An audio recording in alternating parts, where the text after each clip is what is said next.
सत्यम ब्रूयात् प्रियम ब्रूयान ब्रूयात् सत्प्रियम प्रियम च नानृतम ब्रूयादेश धर्मः सनातनः।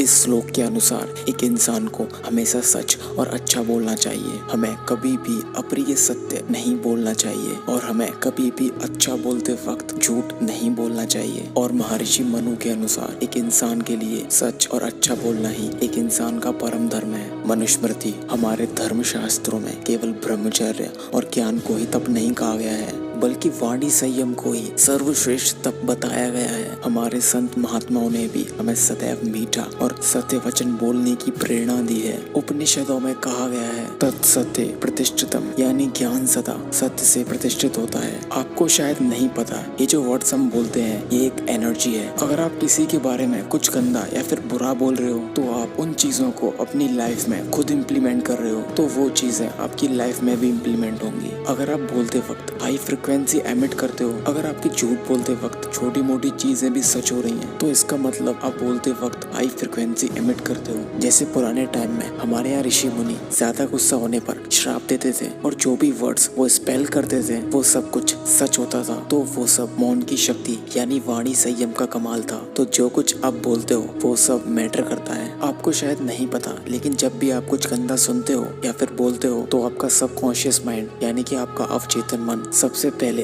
रिएक्ट करता है। तो ये सब चीजें मैं खुद नहीं बोल रहा, तो आज मैं इस बात को आपको एंशिएंट एंड मॉडर्न साइंस दोनों से प्रूफ भी करके दिखाऊंगा। गाइस, अगर आप कुछ दिन अपने शब्दों के ऊपर ध्यान दोगे, मतलब आप जो भी शब्द बोलो वो मीठे हो, अच्छे हो और उनके हित में हो, अगर आपने कुछ दिन ऐसा कर लिया तो आप अपने अंदर कुछ गजब के चेंजेस महसूस करोगे। सो बिना कोई टाइम वेस्ट किए लेट्स गेट स्टार्टेड।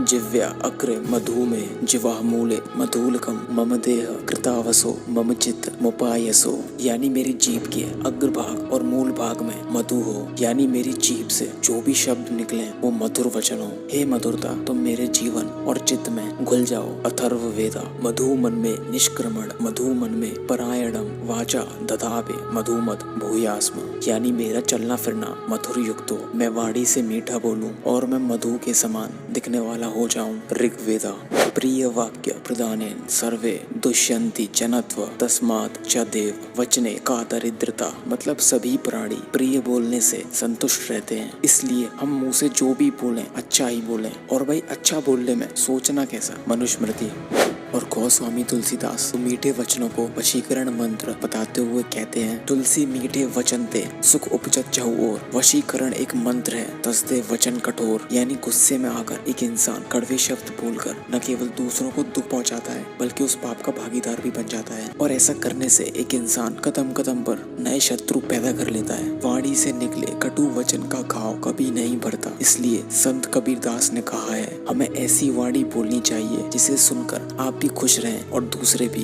एक इंसान की पर्सनैलिटी में जितना हाथ हेल्थ, एजुकेशन एंड इंटेलिजेंस का होता है उतना ही मीठे वचन बोलने से होता है। और जो इंसान बोलते वक्त अब्यूजिव वर्ड यूज करता है और भाई 2 मिनट के लिए उस इंसान को ऐसा लगता है कि जो हूँ बस मैं हूँ, और ऐसा करने से आप अपनी इज्जत उस इंसान की नजरों में खो दोगे। आपकी इंसल्ट के सिवा और कुछ वहाँ नहीं होगा। और जब आप किसी से बोलते वक्त बहस करते हो और बोलते वक्त गुस्से में बात करते हो तो आप अपनी एनर्जी का एक बहुत बड़ा हिस्सा खो देते हो और उस एनर्जी से आप पूरे एक दिन का मेंटल वर्क कर सकते हो। हम जो भी शब्द बोलते हैं वो सीड यानी बीज की तरह होते हैं। ये सुनने में कितना अजीब है ना। अब जो भी बोलते हो वो शब्द नहीं बल्कि बीज है। अपन इसी बात को एक एग्जाम्पल से समझते हैं।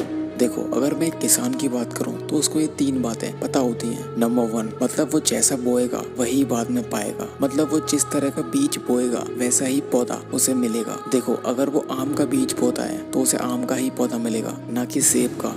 नंबर 2, किसान जो भी बोता है उसे बदले में वैसे ही कई सारे बीज मिलते हैं। जैसा कि आपने देखा होगा एक फल में काफी सारे बीज होते हैं, लेकिन आप ये प्रेडिक्ट नहीं कर सकते कि एक फल में कितने सारे बीज होते हैं। एंड लास्ट नंबर 3, एक किसान जो भी अपने खेत में बोता है उसके लिए वो खुद जिम्मेदार होता है। अगर फसल अच्छी होगी तो भी ये किसान की जिम्मेदारी है कि वो उस फसल को कैसे रखेगा। अगर फसल खराब भी हो जाती है तो ये भी उसी की जिम्मेदारी है। चलिए अब बात करते हैं शब्दों की। अगर आप बुरे शब्द बोलोगे तो उसके बदले आपको बुरे रिजल्ट्स मिलेंगे। अगर आप बुरे शब्द बोलोगे तो आपको बदले में बहुत सारे बुरे शब्द सुनने को मिल सकते हैं। अगर आप बुरे शब्द बोलोगे तो आपको उसके बदले बुरे रिजल्ट्स मिलेंगे और आप उसके लिए खुद जिम्मेदार होगे। इसलिए आप सिर्फ वही बोलें जो आप बोलना चाहते हो। जैसे मेरी हेल्थ बहुत अच्छी है, मैं बहुत स्ट्रांग हूँ, मैं हर सिचुएशन में रिलैक्स और काम रहता हूँ, या फिर मैं बहुत रिच हूँ। अगर आप अच्छे शब्द बोलोगे तो आपको अच्छे रिजल्ट्स मिलेंगे। मतलब आप जो भी बोलते हो आपको उसी के प्रोपोर्शन में रिजल्ट्स मिलते हैं। अगर आप बोलते वक्त हाई वाइब्रेशन वाले वर्ड्स यूज करोगे तो आपको उसके बदले काफी अच्छे रिजल्ट्स मिल सकते हैं, जो कि आपके लिए पॉजिटिव एनर्जी का काम करेंगे। आप लोग जाने अनजाने में ऐसे कई सारे वर्ड्स यूज करते हो जो आपकी बॉडी वाइब्रेशंस को लो करते हैं। यार आप लोग सोच रहे होगे ना ये क्या हाई और लो वाइब्रेशंस की बात कर रहा है, भाई कम से कम इसका मीनिंग तो बता। तो देखो, the higher your vibration the more authentic you are and the more capable you will be to turning your dreams into reality. मतलब जितने ज्यादा हाई आप लोगों के वाइब्रेशंस होंगे उतने ही रियलिस्टिक आप हो जाओगे और आप कैपेबल हो जाओगे अपने ड्रीम्स को रियलिटी में मैनिफेस्ट करने के लिए। देखो, हाई वाइब्रेशंस जो होते हैं ना वो positivity, love, compassion, affection and peacefulness जैसे वर्ड्स को इंडिकेट करते हैं, और जो लो वाइब्रेशंस होते हैं वो इंडिकेट करते हैं fear, anxiety, sadness, depression and anger. वैसे ये शब्द मुझे बोलने तो नहीं चाहिए, लेकिन मैं सिर्फ आप लोगों को समझाने के लिए बोल रहा हूँ। सो टू कंक्लूड, तो ये चीज बिल्कुल law of showing and reaping की तरह काम करती है। मतलब जैसा ही आप होगे वैसा ही बदले में आप पाओगे। तो अब बात करते हैं अनवांटेड रिजल्ट्स की, जिनकी हमें कोई भी जरूरत नहीं होती। ये जो अनवांटेड रिजल्ट्स होते हैं ये बिल्कुल वीड्स की तरह होते हैं। इन रिजल्ट्स की हमें कोई जरूरत नहीं होती, लेकिन फिर भी ये रिजल्ट्स हमको मिल जाते हैं। देखो, अगर आप सही शब्दों का इस्तेमाल नहीं करोगे तो ये रिजल्ट्स आपको जरूर देखने को मिलेंगे। आपका जो दिमाग है वही आपका खेत है, और ये आपकी जिम्मेदारी बनती है कि आप उसमें क्या बोओगे। नहीं तो फिर उसमें अनवांटेड प्लांट्स यानी कि वीड्स बनना शुरू हो जाएंगे जो आपको अनवांटेड रिजल्ट्स देंगे। इसलिए दोस्तों, आपको आपके बोले हुए शब्दों की इम्पोर्टेंस समझनी होगी। इसलिए हम इसको कहते हैं the power of spoken word या फिर द पावर ऑफ अफर्मेशन। सो इस टेक्निक को आज से ही अपनी लाइफ में इम्प्लीमेंट करना स्टार्ट कर दो, तो धीरे धीरे आप लोग महसूस कर पाओगे कि जो भी आप अपनी लाइफ में पाना चाहते हो वो आपके पास आता जाएगा, और मुझे यकीन है आप उसे एक दिन जरूर अचीव कर लोगे। तो भाई, मैं आपसे ये नहीं कह रहा कि आपको इस टेक्निक के भरोसे बैठे रहना है या फिर आपको मेहनत नहीं करनी है, क्योंकि बिना हार्डवर्क किए कोई भी चीज पाना इम्पॉसिबल है। इसलिए मेरे दोस्त, मेहनत ही सत्य है, मेहनत ही नित्य है। एक रिसर्च परफॉर्म होती है डॉक्टर मसारू इमोटो के द्वारा, जो कि जापान के एक साइंटिस्ट हैं और वाटर रिसर्चर हैं। तो इस रिसर्च में डॉक्टर इमोटो ने बताया जो थॉट्स और इमोशंस होते हैं ना वो पानी के मॉलिक्यूलर स्ट्रक्चर को इफेक्ट करते हैं। तो बेसिकली इस स्टडी में डॉक्टर इमोटो ने वाटर क्रिस्टल्स के ऊपर रिसर्च की। इस रिसर्च को परफॉर्म करने के लिए हाई स्पीड फोटोग्राफी और MRI डिवाइसेस का यूज हुआ। तो बेसिकली जो MRI डिवाइसेस होते हैं वो वाइब्रेशन मेजरिंग डिवाइस होते हैं जो कि इमोशनल वाइब्रेशन को कैप्चर करते हैं। तो डॉक्टर इमोटो ने बताया था जब वाटर साउंड के वाइब्रेशन के साथ रिएक्ट करता है तब उसके क्रिस्टल में कुछ गजब के चेंजेस देखने को मिलते हैं। तो 2 पानी से भरे हुए ग्लास लिए गए। जो पहला ग्लास था उसके सामने लव, अफेक्शन, पीस, ग्रेटिट्यूड जैसे शब्द बोले गए, और जब इसके क्रिस्टल्स को ऑब्जर्व किया तो वो क्रिस्टल्स ब्यूटीफुल ज्योमेट्रिक पैटर्न्स में चेंज हो चुके थे। और वहीं जब दूसरे ग्लास के पास इविल वर्ड्स यानी कि बुरे शब्द बोले गए तब उन क्रिस्टल्स का पैटर्न बिल्कुल बुरी तरीके से